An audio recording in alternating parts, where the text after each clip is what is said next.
Casino Royale from 1967 is an unusual case. It's a James Bond movie based on one of the original Ian Fleming novels. However, it was made without the actor who played Bond at the time or any involvement of the producers that own the movie rights to the character.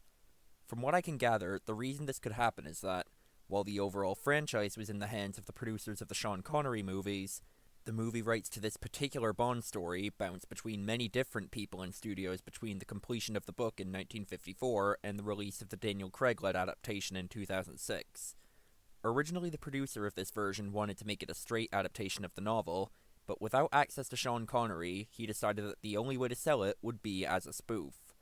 He managed to secure a budget of $6 million, pretty sizable for the time, as well as a pretty solid cast, including David Niven, the actor Ian Fleming originally wanted to play James Bond before Sean Connery was chosen, as well as Peter Sellers, Orson Welles, and Woody Allen. However, the production of the movie was a complete mess.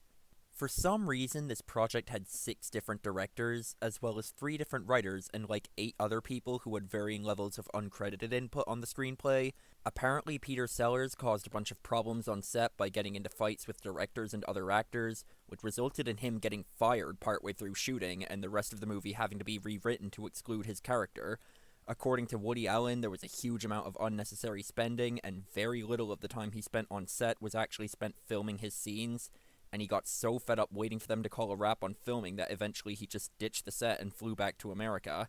By the time it was all finished, the movie was delayed by several months and the budget had doubled.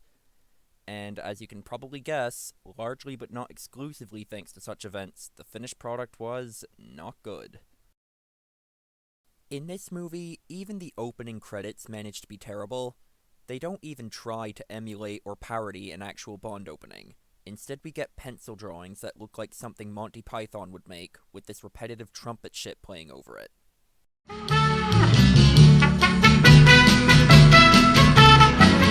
The music is consistently terrible and unfitting throughout the movie.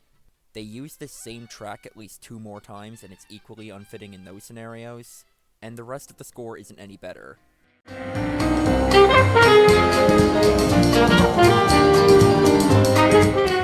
Another thing that's consistently terrible throughout the entire movie, and is honestly probably the worst thing about it, is the editing.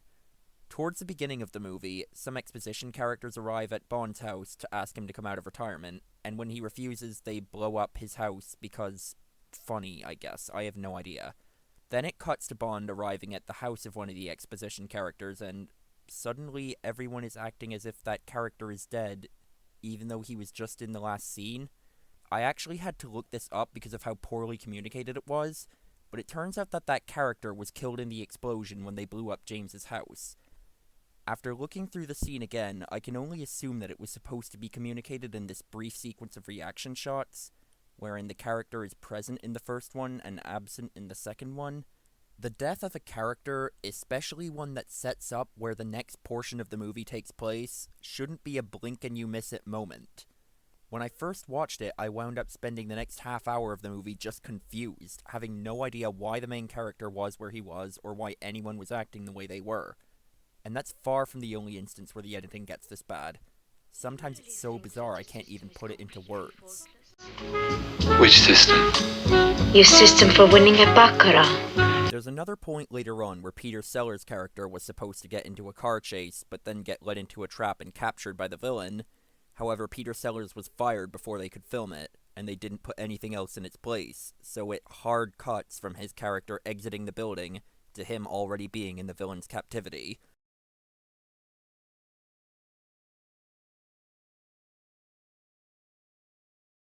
So I guess a large amount of the poor editing comes from the fact that they had to try and assemble something tangible out of a movie where they weren't able to film all of the scenes they had planned. But even small moments like this part where a character falls off a pipe they were holding onto just look terrible. It reminds me of the infamous fence jump from Taken 3. You may notice that I haven't really gone into the plot too much yet, and that's because this is yet another movie I'm talking about that barely has one. At well over an hour and a half into the movie, all that's really been established is that there's a secret organization called SMERSH, led by the mysterious Dr. No, that only enrolls women. The actual Casino Royale storyline, the thing that this movie is supposed to be based on, feels like it's just thrown in late into the runtime because it was the only way they were legally allowed to use these Bond characters. And it's pretty much completely disconnected from everything else in the movie. Much like Plump Fiction, everywhere the movie goes just serves as an excuse to make dumb jokes, and while I criticize that movie for that, really, there's nothing wrong with making a movie where the plot is sidelined for the sake of comedy, as long as it's funny. But when all that's being offered in that department is a bunch of weird incest jokes... You know, if you weren't my dad, I think I could fancy you. And what the plan of the main villain is revealed to be... This germ, when distributed in the atmosphere, will make all women beautiful and destroy all men over 4'6". And Peter Sellers having to pick the winner of a beauty contest as a form of torture? Does that make sense to anyone? It's a beauty contest, Mr. Bond. You're supposed to pick the winner. And when even the few jokes that could be mildly funny tend to have terrible timing and delivery, all you have left is a nearly 2.5 hour long movie that tries and fails to be funny and has a story that makes no sense. Which, all factors considered, is probably one of the worst experiences that a movie can possibly be.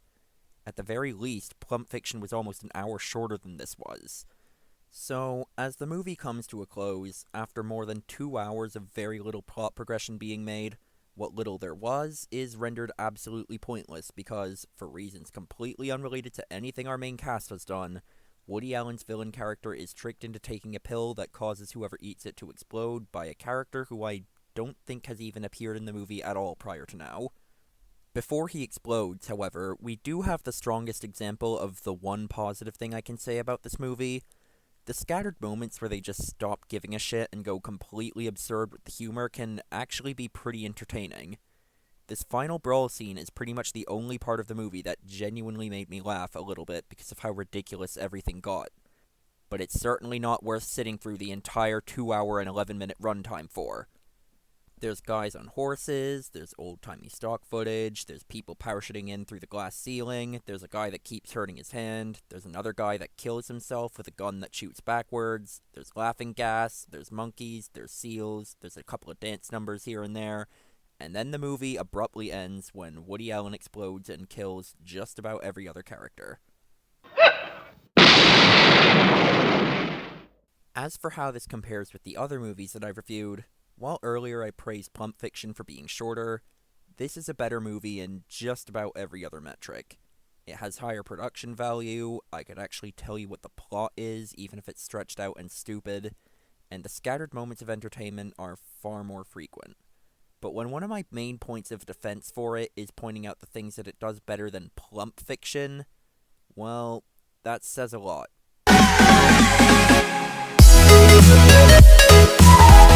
We'll be right back.